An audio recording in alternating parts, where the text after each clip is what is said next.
Okay, well, we're recording this a couple of days away from the festive break.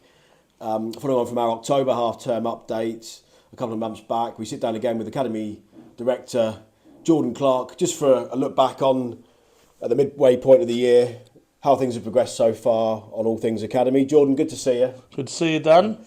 And, we're catching up sooner rather than later, aren't we, off the back of our October update, having not caught up for a while before that. But looking back on the year so far, Jordan, the academic year, in terms of our education side of things, we continue our partnerships, of course, with Ashcombe School and Donato School with the A-levels, and of course we partner with Virtual Learning UK for our BTEC, which we obviously carry out in-house here. Just at the midway point of the year, Jordan, how's, in terms of a mid-year progress report, how are we looking well, so I can far? assure everyone watching that this won't be 30 minutes long. We had a lot to catch up last time. We're a bit shorter than the last one, that's it. Yeah. We've got a bigger media team today as well. So the update is, Dan, that the Academy continues to go from strength to strength. We've got really good tutors in the building, and that's paying dividends now. We're starting to see the fruits of the labour of Gareth, Charlie. The A-level learners are benefiting from the new timetable we put in place, not having too much of a demand on their schedule. They're able to flourish in their A-level studies. Every report I'm getting is that everyone's on track. The big sort of testing point will be the mocks in January. That's always a good sort of point of contact with the A-level learners. In terms of the BTEC, they've had 2 or 3 units now that they've conducted, and some of the results have been brilliant. Year 12s naturally are acclimatising to the new level of study, going from level 2 to level 3. And some are, absolutely smashing it, and others are just taking a little bit more time. But overall, we couldn't be any happier. We couldn't be any happier with the education side of things, and we're looking ahead to some excellent results come the end of the year. And that's the biggest thing for me. Like we'll come on to the football stuff, and that gets a lot of traction on social media, and that people can see that in a visual format. On the education stuff, we don't really get the recognition on the sort of social media platforms, but I can assure everyone that the education is flourishing just as much as the football. No, fantastic progress being made, and we reflect there on our post-16 further education with the A-levels and the BTEC, but of course we've also got our Key Stage 4 set up at Carrington School in Red Hill, which our colleagues, coaches Ben Dyson and George Ford oversee. Just a word on Carrington and how that's progressing. It's our first year of having 2 year groups there, so we've got year 10, year 11. We're looking at our first intake coming into the post-16 programme from Carrington. We've got some really exciting things in the pipeline. Just to sort of whet the appetite, there's the potential of having a campus at Carrington for post-16. So we're looking at expanding that. They don't have a sixth form there, so we could take part of their school and run a post-16 element out of there. That's all what we're working on at the minute, so that's really exciting. That would increase our numbers and increase our facility opportunities and offerings. So yeah, the Carrington programme's going really well. We had the parents' evening last week before.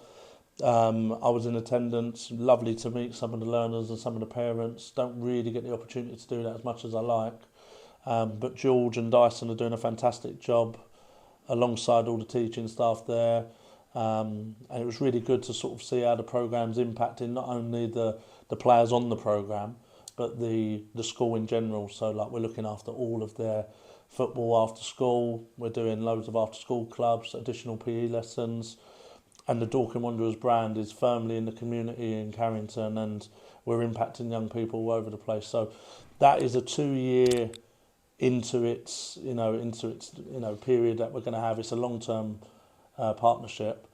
So I'm really pleased with where we're at with it, and we're only going to get stronger in terms of the quality of player, in terms of the impact. But I'm really pleased with where we're at with it. No, really exciting, the here and now at Carrington, and in terms of what you've said there, Jordan, how the future looks as well. Really exciting times and plans ahead. So yeah, switching to the football side of things, as we approach the midway point of the football season, of course our academy is headed up by our Dorking Wanderers B team, of course compete in the Southern Combination Division 1, and we've got our National League Academy South side as well, led by Bobby Joe Taylor, of course. and it's well that it's been so far. It's been a really good progress on both sides of it, on both the B team and the National Academy South side. Jordan, a number of players obviously getting involved with the first team as well. Just your thoughts on how those teams have done so far? Yeah, well, the Academy South side had a tremendous run at the start of the season. Had like 9 unbeaten or whatever it was, and we've sort of fluctuated of late with having players going out on loan, players having more demands with the B team, having some first team commitments. Mason Miles, being on the bench even again on Saturday, is being around the squad. There's loads of like positives, but it has impacted in terms of that Wednesday team. They've had a few indifferent results of late. Really unfortunate to get knocked out of the cup on Wednesday. It was a fantastic game. We played really, really well. But that's what we're gauging, performances, and the performances of that team this year have been right up there. There's been very few times I've looked at it and gone, we've undervalued ourselves in that game, and so we've kicked on massively in that division, and it can't be underestimated. That division is the best league outside of the professional game in terms of under 18, under 19 football. And we are, you see our Welling celebrated on Wednesday. We're a big ticket in that league now. If you look at the stats of the games, we are dominating possession, we're dominating final thirds, we're dominating games all over the place, home and away. So yeah, we've really come on from when we first started 3 years ago in that division to where we are now. We're probably on track for our best ever finish, which will be a top 3, top 4 finish we're hoping for. But there's no guarantee. We've got to continue to work hard. But the B team, again, Charlie's doing an excellent job. And we're starting to see, obviously, some of those first years come into that setup as well.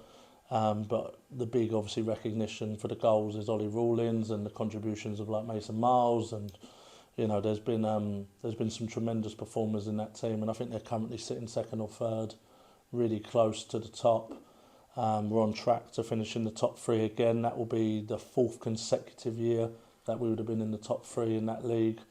Unable to compete in the playoffs, of course, but there's we've gone through 2 cycles there of players and still been able to maintain a high level of performance, even with some managerial changes in that time.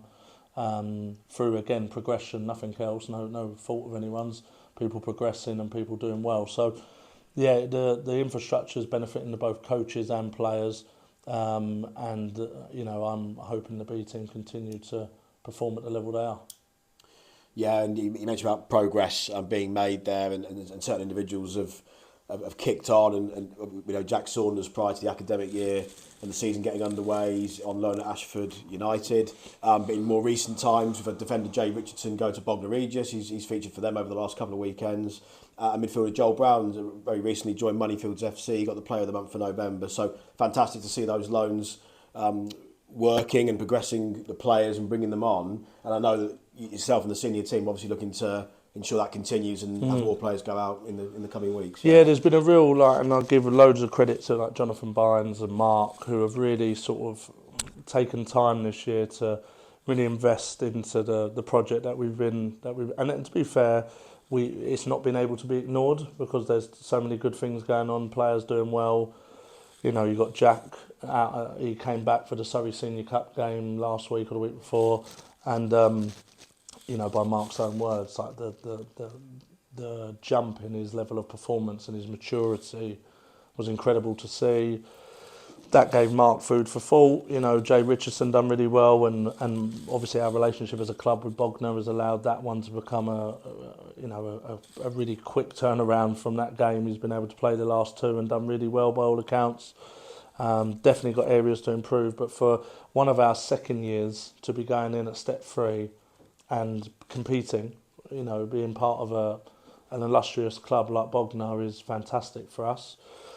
So yeah, we've had to deal with all that as well. The change in guard from the B team. Jay was heavily involved in the B team success this year. Same with Joel Brown. He started the season with the B team, and he's now gone and got Player of the Month at Moneyfields in his first 6 weeks of being there.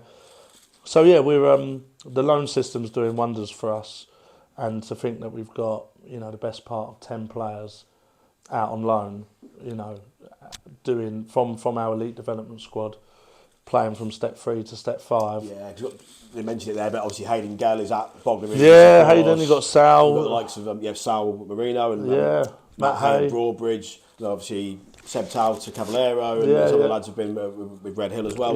Yeah. So multiple players out.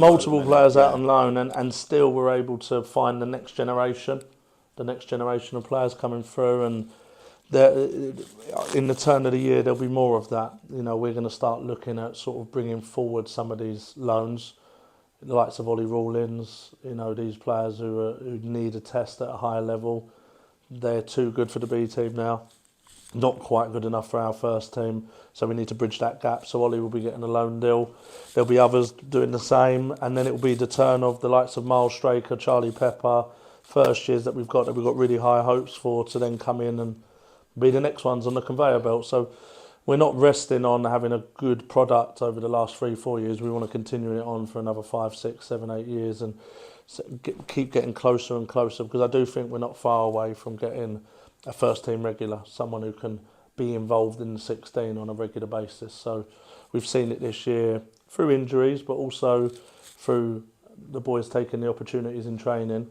We've managed to get so many debutants and so many people in squads, which has been unheard of in previous years. So we're getting closer, and I think with one of this crop that we've got at the minute, someone's going to do it, and that'll be a really special day for the academy, the club, and for all of us involved. Absolutely, no. We look forward to seeing those players and our 2 top teams within the academy, the B team and National Academy South, continue to make progress through the course of the 24-25 season and beyond. Looking at the other 4 boys teams who within our academy, we've got our 2 sides who compete in the National League Alliance Division D and Division E. Charlie Dunn and Richard Webber leading those 2 teams, and again making really good progress through recent weeks. A bit of acclimatisation at the start of the season, but certainly in the last few weeks, both sides get more of a grip in terms of performances. These teams are measured, and of course the results are important, but they're also measured on the progress of the players. So you look at the likes of Bertie Baker, you know, Donny Daniels. There's others, you know, who have gone and played for the B team, gone and played for the National League A team, you know, got minutes. Jack Wren, you know, all got progress into the higher teams because of the recognition from them other teams, and they've gone in and not looked out of place. I remember when Jack Wren played against Maidenhead down here, and it was a fantastic performance. He was excellent. Donny Daniels has played for the B team, you know, and not looked out of place. He's the next Joel Brown. That's definitely how I see it. So, yeah, there's loads of positives, and those teams are providing the platform for them to play at a really competitive level, learn their trade, and then go to the next level. And the pathway is definitely, as a structure, working. But loads of credit got to go to the coaches, the management team, the club, for backing it financially, backing it as a product, and then obviously when they see their peers, people who are a year older than them or same year, getting opportunities with the first team, it only inspires them further to work hard. So yeah, it's all going well at the minute, but there's still a long way to go to where I want it to be, and that is a first team regular, you know, players playing at even higher levels when they're out on loan. We want to build a reputation of having players that can compete near enough at the same level as the first team from our academy. We've got our 2 other boys teams who compete in the tactic leagues as well, and they continue to make good progress. One of the teams compete on a Wednesday, the other compete on a Friday. And our girls' side, of course, compete in the tactics league W1 division, and they've had a really good start to the season, and heading into the mid-season break, looking in a position where they can again build on, having had their inaugural season as a team last year, maybe finish even higher up again this year. Which is well, there's an outside chance they could win it. Yeah. They're definitely not. They're definitely not. You know, in it just to make the numbers up, and you know the girls have been phenomenal. It's like such a small group in terms of the grand scheme of the academy, but what Dice and Hannah Zara have done there and created a real team mentality, with them having to be at different education establishments, not always trained together. It's been tough, but the girls have been resilient, and then they're turning up and delivering performances. And you know, special mention to Jasmine Smith, who's goal record rivals Ollie Rawlins. You know, she's performing brilliantly, and she's in our development team. She's had bench appearances for the women's first team, so we are pulling up trees that side as well, and that is going to be, I think, people will see the fruits of the labour that's going on in the background from that in the next 12 months. There's going to be a real excitement around the women's side of the academy. We've got our biggest intake next year of 20 girls, 19, 20 girls. Yeah. You know, some from our brilliant under-16 teams that we've got. So it's really exciting. And I think if the girls can finish in the top sort of 2 or 3 this year, I think we'll be a really real force to be reckoned with next year, and we'll be knocking on Lou and Kerry's door saying you've got to give some of these a chance. No, absolutely, and you mentioned it there, but of course our development side, the B team essentially of the on the women's side and the senior level, have had a really good start to the season as well. So really positive on that side of things, and we've got a designated Girls Talent ID Day taking place in the new year, January the 16th, alongside our general Talent ID Day on January the 19th. Places getting increasingly limited as we turn into the new year, Jordan, but encouragement for everyone to come down, of course, on those 2 dates. As we look to, definitely. as even though we're in the here and now, busy as always, we look ahead to 25, 26, of course. Yeah, definitely. Like our intake is nearly complete. You know, we're not far off. We've had brilliant talent ID days from September, recruited some excellent players, but more importantly, we've got some excellent recruitment from our own youth sections. You know, the JPL team on a Saturday. We're really excited about getting as many of them. They rival the Neos, the Jay Richardsons, that team that came into us 2 years ago. They rival them in terms of calibres of player at that age group. So I'm really excited about getting another crop of players who have been part of the Wanderers way from a youth section set up. Equally as well, you know, with the girls, we've got 2-3 under-16 girls teams.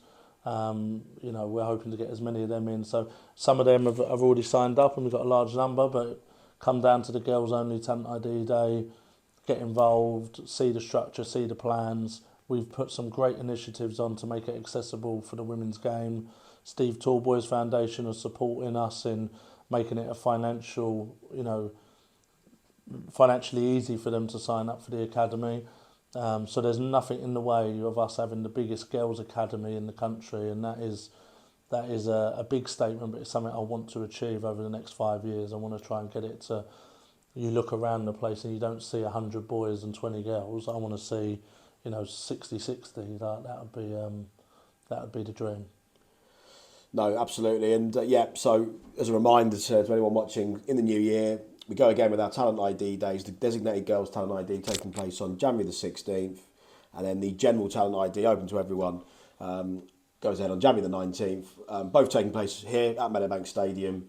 Head to dwfa.co.uk and you can book your place online there, find out more information as well. We look forward to our upcoming Talent ID Days, and you mentioned it there, Jordan, in talking about the Talent ID Days and the players that we've got coming through, but in terms of the youth section of the football club, again, so far at the midway point of the season, great progress right from the under-7, under-8s all the way up to the under-16s, as you mentioned there. Definitely, yeah. The club is, we're trying to put in a way of working from all the way from mini Wanderers up, and we've only had, and I know the outside looking in, the club would have seemed to have had a youth section for a number of years under the stewardship of myself and now Webber and the club as a whole.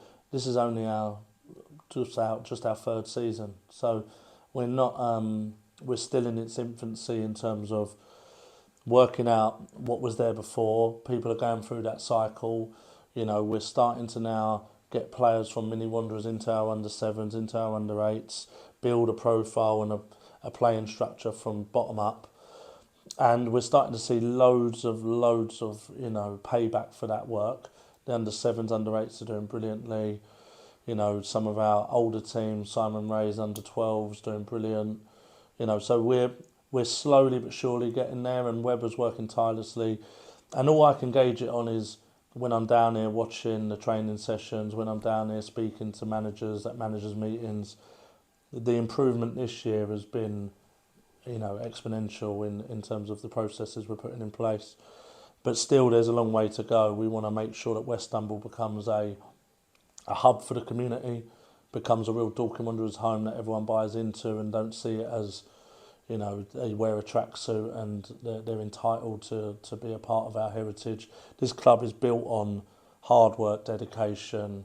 You know, Mark's even put down, you know, the railings at West Humble. So we've got to have people that epitomise hard work, dedication, whether they're volunteers, whether they're paid employees. They've got to have a desire to achieve above the odds of what any other club has, and that is part of our DNA, and instilling that in new people and from a younger age is what we're trying to do at the moment. And it's becoming easier, it's becoming better. And I think at this point, I think it's important to mention some really good people who make it all worthwhile, like Faisal, tremendous, you know, what he does for the club. You know, Paul Whitlock, tremendous. Charlotte, the backroom team who run the operation on the admin side.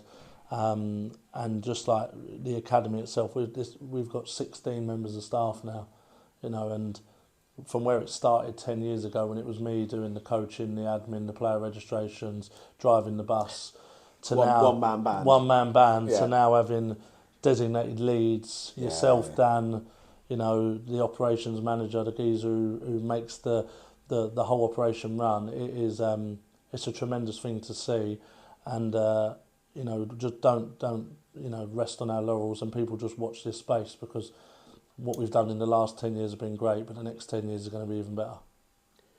No, absolutely. No, really exciting times ahead. So much great progress being made, right from the mini Wanderers at the starting point of the journey, right through to our post-16 academy. So no, long may it continue. On the youth section, of course, in the new year, we look ahead to February half term. We've got our next soccer school taking place on Thursday, he says double checking the dates to make sure he gets it right. Wednesday the 19th of February, Thursday the 20th of February, full day and a half day respectively for our next soccer school. So you can go online to dwfa.co.uk to book for that. Open to players from under 5 through to under 16.